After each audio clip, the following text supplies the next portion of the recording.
the journey anyway, because it changed, obviously, as we were shooting. Yeah, right. Right, but I was still kind of focused on that. When did it change? It's basically a joke at this point to talk about Kathleen Kennedy ruining Star Wars. I mean, you remember not that long ago when South Park did it? It's the going thing, but is it fair? Is it right? Is it right to blame Kathleen Kennedy for the state of Star Wars? On a recent interview that Adam Driver did on the Rich Eisen show to promote his new movie Ferrari, he started getting asked some questions about Star Wars and his role as Kylo Ren. And in some of what he said points directly to what much of the fandom has been saying for years, that it's all Kathleen Kennedy's fault. So let's take a look at this clip. And before we do, I just want to say, Rich, please don't copyright strike me for this. We're both Jets fans. This is fair use. If you want to go watch the full interview, I'll link that down in the description below. Let's take a look at this clip, and then I'll be back to break it down and why I think this is pretty significant. Was it an immediate yes when you were offered for Kylo Ren? No. No, I wanted to think about it. It was when we were shooting Girls, and I was a fan of Star Wars, and I didn't want it to be bad. Okay. And there was no script to read. That was part of the gig. You could get the part, but then after you agreed to do everything, then they put you in a tiny room and allowed you to read the script for the first time. What do you mean? What are you talking about? Like it's top secret? Is what you're saying? Oh yeah. JJ walked me through what he wanted to do with the character, but you had to sign up and be like, okay, yeah, I'm going to do it. So then once I did that, I went to London to start for pre-production. There's a tiny room down the hall. You can go in there and read the script, and so I was reading it for the first time. And then you had to leave it there. Yeah, then you had to leave it there. Yeah, that was the first one. It's like top secret. Oh yeah, it was massively. We had special stuff and everything. But did you know? Did you know that at least you're playing Vader 2.0? Like, at least did you know that conceptually? I did. Yeah. And I had an overall arc in mind that he wanted to do, which then changed. But his idea was that almost the opposite journey of Vader, where Vader starts the most confident, the most committed to the dark side, and by the last movie he's the most vulnerable and weak, and he wanted to start at the opposite, where this character was the most confused and vulnerable, and by the end of the three movies would be most committed to the dark side. So I tried to keep that arc in mind, regardless if that wound up not being the journey anyway, because it changed, obviously, as we were shooting. Yeah, right. Right, but I was still kind of focused on that. When did it change?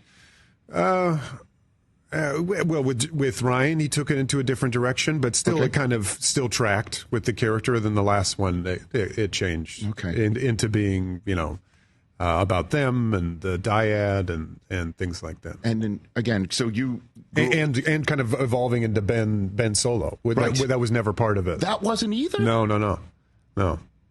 Because Ben Solo, he was Ben Solo from the beginning, but it wasn't. It was never a version where we actually see Ben Solo when I first signed up for it.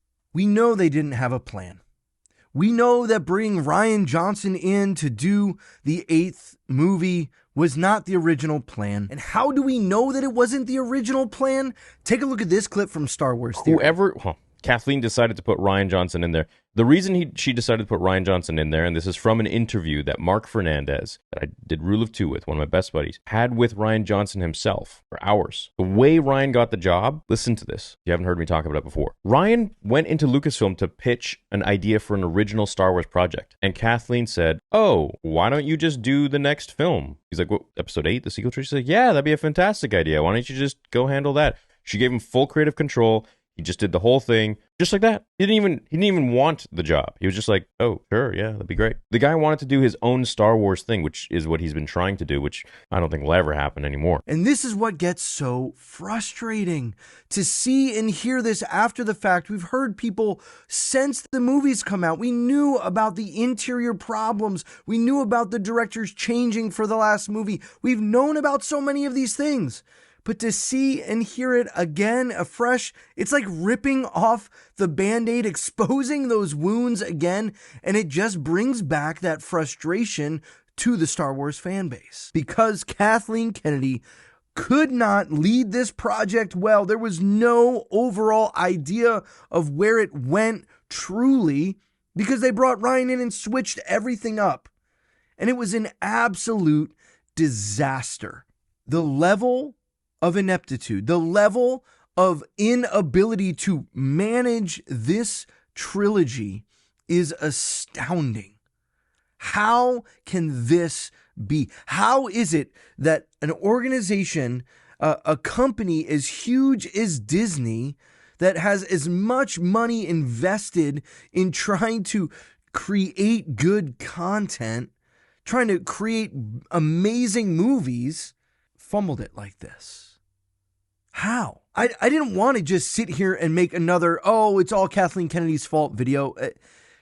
But when we hear interviews like this from Adam Driver, who is a Star Wars fan, who wanted to play this role, and who describes the role being something completely different than what we actually got, and to have to just play it off, when did it change? Oh, Rian Johnson. And why was Rian Johnson there?